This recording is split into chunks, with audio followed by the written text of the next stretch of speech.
ಒಂದು ಭಯದ ವಾತಾವರಣವನ್ನು ಸಮಾಜದಲ್ಲಿ ಉಂಟು ಮಾಡುವಂಥ ಪರಿಸ್ಥಿತಿಗೆ ಹೋಗ್ತಾ ಇದೆ ಒಂದು ವರ್ಗ. ಯಾಕೆ ಅಂತ ಗೊತ್ತಿಲ್ಲ. ಗಣೇಶ ಮೆರವಣಿಗೆನೇ ಆಗಬಾರ್ದೇನೋ, ಇನ್ಮೇಲೆ ಅಂತ ಮಾಡಬೇಕು ಅಂತಂದರೆ ಭಯದ ವಾತಾವರಣದಲ್ಲಿರಬೇಕು ಅನ್ನೋ ನಿಟ್ಟಿನಲ್ಲಿ ಗಲಾಟೆಗಳನ್ನು ಮಾಡಿಸುವಂಥ ಹಂತಕ್ಕೆ ಹೋಗ್ತಾ ಇದ್ದಾರೆ. ಗಣೇಶ ಮೆರವಣಿಗೆ ವೇಳೆ ಕಲ್ಲು ತೂರಾಟ ಆಗಿದೆ. ಮತ್ತೊಮ್ಮೆ ನಾಗಮಂಗಲ ಮಾಯು ಮುನ್ನವೇ ಈಗ ದಾವಣಗೆರೆಯ ಅರಳಿಮರ ಸರ್ಕಲ್ ಬೇತೂರು ಬಳಿ ಆಗಿರುವಂಥ ಘಟನೆ ಇದು. ಕಲ್ಲು ತೂರಾಟದಲ್ಲಿ ಇಬ್ಬರು ಪೊಲೀಸರು, ಹಲವರಿಗೆ ಗಾಯ ಆಗಿದೆ. ಮೆರವಣಿಗೆಯಲ್ಲಿ ಹಿಂದೂ ಕಾರ್ಯಕರ್ತ ಸತೀಶ್ ಭಾಗಿಯಾಗಿದ್ದಕ್ಕೆ ಕಿಡಿಕಾರಿದ್ದಾರೆ. ಲಾಠಿ ಚಾರ್ಜ್ ಮಾಡಿ ಗಲಭೆಕೋರರನ್ನ ಪೊಲೀಸರು ಚದುರಿಸಿದ್ದಾರೆ.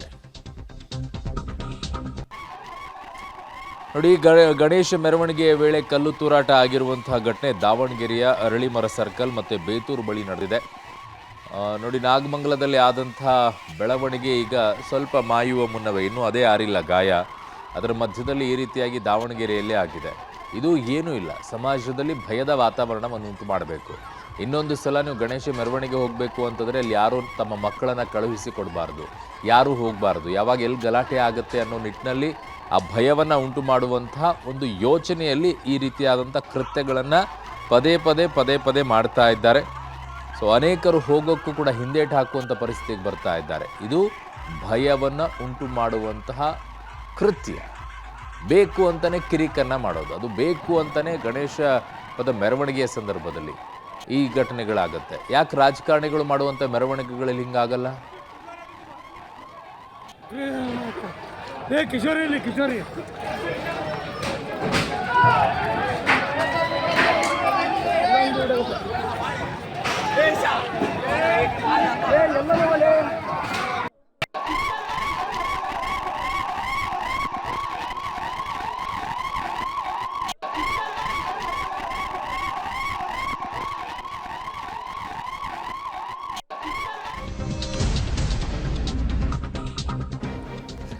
ಗಣೇಶ ಮೆರವಣಿಗೆಯ ವೇಳೆನೇ ಕಲ್ಲು ತೂರಾಟಗಳಾಗ್ತಾ ಇದೆ.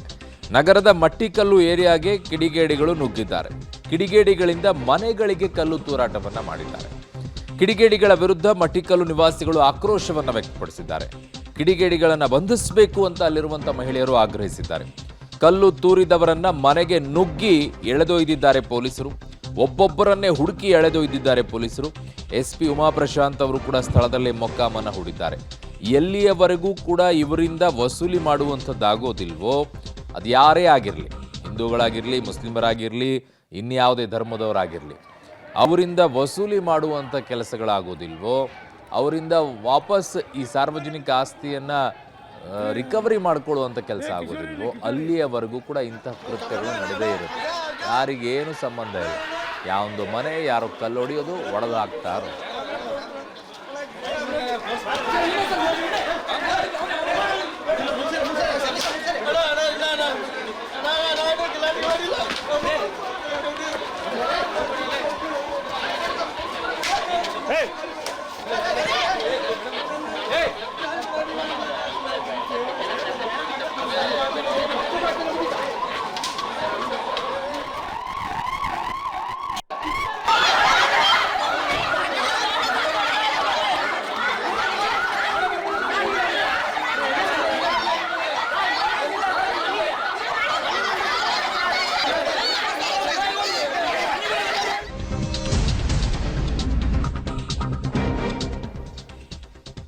ಗಣೇಶ ಮೆರವಣಿಗೆಯ ವೇಳೆ ಕಲ್ಲು ತೂರಾಟ. ರಾತ್ರಿ ಇಡೀ ಹಳೆ ದಾವಣಗೆರೆಯಲ್ಲಿ ಪೊಲೀಸರು ಗಸ್ತು ತಿರುಗುವಂತ ಪರಿಸ್ಥಿತಿಗೆ ತಂದಿಟ್ಟವರು ಯಾರು? ಅರಳಿಮರ ಸರ್ಕಲ್ ಕೆಆರ್ ರಸ್ತೆಯಲ್ಲಿ ಕಲ್ಲು ತೂರಾಟ ಆಗಿದೆ. ಕಲ್ಲು ತೂರಾಟ ನಡೆಸಿದ ಕಿಡಿಗೇಡಿಗಳನ್ನ ಪೊಲೀಸರು ಬಂಧಿಸಿದ್ದಾರೆ. ಈವರೆಗೂ ಎರಡೂ ಕಡೆಯಿಂದ 20ಕ್ಕೂ ಹೆಚ್ಚು ಜನರ ಬಂಧನವಾಗಿದೆ. ಕಲ್ಲು ತೂರಾಟ ಮಾಡಿ ಏರಿಯಾಗೆ ನುಗ್ಗುತ್ತಾರೆ ಕಿಡಿಗೇಡಿಗಳು. ಮಟ್ಟಿಕಲ್ಲು, ಆನೆಕೊಂಡಗಳಲ್ಲಿ ಕೆಲವು ಮನೆಗಳಿಗೆ ಕಲ್ಲು ತೂರಾಟ ಆಗಿದೆ. ಅವೆಲ್ಲ ಏರಿಯಾಗಳು. ಕಿಡಿಗೇಡಿಗಳನ್ನ ಮನೆಯಿಂದ ಹೊರ ಎಳೆದು ವಶಕ್ಕೆ ಪಡೆದಿದ್ದಾರೆ ಪೊಲೀಸರು. ತಮಗೂ ಅವರಿಗೂ ಏನೂ ಸಂಬಂಧ ಇಲ್ಲ ಅನ್ನೋ ರೀತಿಯಲ್ಲಿ ಕಲ್ಲು ಹೊಡೆದ್ಬಿಟ್ಟು ಮನೆ ಹೋಗಿ ಕೂತ್ಕೊಂಡ್ಬಿಡೋದು. ಆಮೇಲೆ ನಾಳೆ ಬೆಳಗ್ಗೆ ಬಂದ್ಬಿಟ್ಟು ಅವ್ರ ಫ್ಯಾಮಿಲಿಯವ್ರು ಬಂದ್ಬಿಟ್ಟು, ನಮ್ಮ ಮಕ್ಕಳ ಅಮಾಯಕರು, ಏನು ಮಾಡಿಲ್ಲ, ಸುಮ್ಮನೆ ಎಳ್ಕೊಂಡು ಹೋಗಿದ್ದಾರೆ, ಅಮಾಯಕರನ್ನು ಬಂಧಿಸಿದ್ದಾರೆ, ಬಿಟ್ಬಿಡಿ ಅಂತ ಹೇಳ್ತಾರೆ. ಸರಿಯಾಗಿ ಕೊಡಬೇಕು, ವಸೂಲಿ ಮಾಡಬೇಕು. ಇನ್ಮೇಲೆ ಯಾರೇ ಕಲ್ಲು ತೂರಾಟ ಮಾಡಿ ಸಾರ್ವಜನಿಕ ಆಸ್ತಿ ಪಾಸ್ತಿಯನ್ನು ಹಾಳು ಮಾಡಿದರೆ ಅದಕ್ಕೆ ತಂದೆ ತಾಯಿಗಳೇ ಜವಾಬ್ದಾರರು ಅಂತ ಹಾಕಬೇಕು ಇನ್ಮೇಲೆ. ಪ್ಲೀಸ್ ಅದನ್ನು ದಯವಿಟ್ಟು ಸರ್ಕಾರಗಳಂಥದನ್ನು ಇಂಪ್ಲಿಮೆಂಟ್ ಮಾಡೋಕ್ಕೆ ಶುರು ಮಾಡಿ. ಅವಾಗ ದಾರಿಗೆ ಬರ್ತಾರೆ. ತಂದೆ ತಾಯಿಗಳೇ ಜವಾಬ್ದಾರಿ, ಅದರ ಸಂಪೂರ್ಣ ವೆಚ್ಚವನ್ನು ತಂದೆ ತಾಯಿಗಳೇ ಭರಿಸಬೇಕು, ಇಲ್ಲ ಅವನದೇ ಆಸ್ತಿ ಇದ್ದರೆ ಅವನೇ ಭರಿಸಬೇಕು. ಈ ರೀತಿಯಾಗಿ ಮಾಡಿ ಯಾಕೆ ದಾರಿಗೆ ಬರಲ್ಲ ಅಂತ ನೋಡೋಣ. ಅದು ಮಾಡಲ್ಲ. ಈ ಕಡೆ ಇರುವಂಥವ್ರು ಲೀಡರ್ಸ್ಗಳು ಬರ್ತಾರೆ, ಅಮಾಯಕರನ್ನ ಬಿಡಿ ಅಂತಾರೆ. ಆ ಕಡೆಯಿಂದ ಬರ್ತಾರೆ, ಅಮಾಯಕರನ್ನ ಬಿಡಿ ಅಂತಾರೆ. ಪಾಪ ಅವ್ನು ಕಲ್ಲು ಹೊಡ್ಸ್ಕೊಂಬಿಟ್ಟು ಮನೆಯೆಲ್ಲ ಹಾಳು ಮಾಡ್ಕೊಂಡಿರೋನ ಗತಿ ಏನು? ಅವನಿಗೆ ಪರಿಹಾರ ಅಂತೂ ನೀವು ಕೊಡಲ್ಲ. ಅವನಿಗೆ 1 ಲಕ್ಷ ಹಾಳಾಗಿದ್ರೆ 1,000 ರೂಪಾಯಿ ಪರಿಹಾರ ಕೊಡ್ತೀರಾ? 99,000 ರೂಪಾಯಿ ಅವ್ನು ತನ್ನ ಕೈಯಿಂದ ಹಾಕ್ಕೋಬೇಕು. ಒಳ್ಳೆ ಕಥೆಯಾಗಿದೆ ಇದೊಂದು, ತುಂಬ ಹೆಚ್ಚಾಗಿ.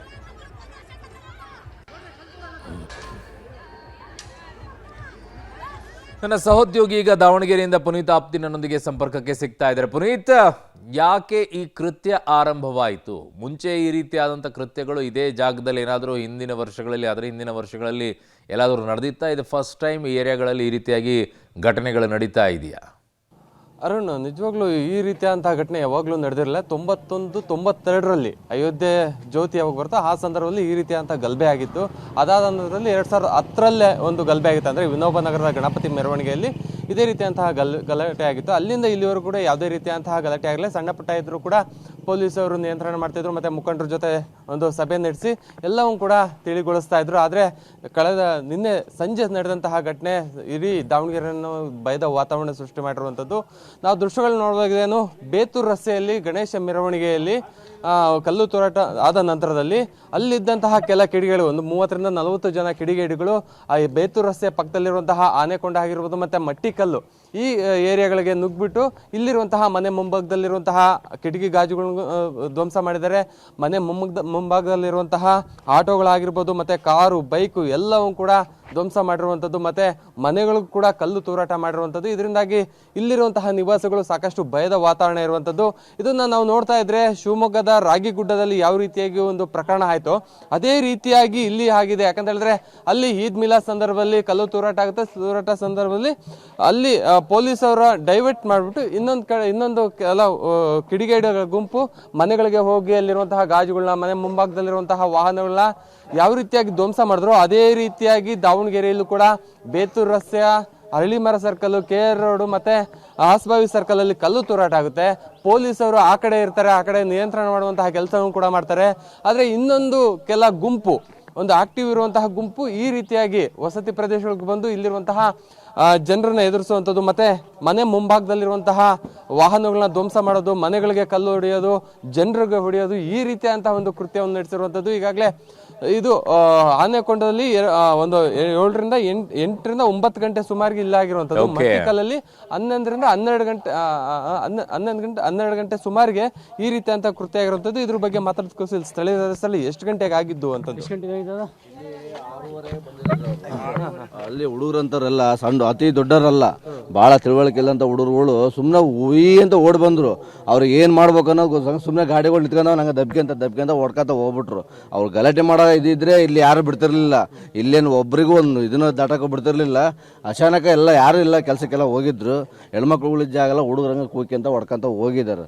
ಅಷ್ಟೆಲ್ಲ ಆದ್ಮೇಲೆ ರಾತ್ರಿ 11 ಗಂಟೆ ಮೇಲ್ಪಟ್ಟು ಕಲ್ಲು ಒಗೆಯೋದು, ಬಿಲ್ಡಿಂಗ್ ಮೇಲೆ ನಿಂತ್ಕೊಂಡು ಈ ಥರ ಎಲ್ಲ ಮಾಡಿದ್ದಾರೆ. ಬಾಟ್ಲಿಗಳಂತೂ ಸಿಕ್ಕಾಬಟ್ಟೆ ಹೊಡ್ತಾರೆ. ಪೊಲೀಸ್ನರಿಗೆ ಒಂದು ಇಬ್ಬರಿಗೆ ಹೊಡ್ತಾ ಬಿದ್ದೈತಿ.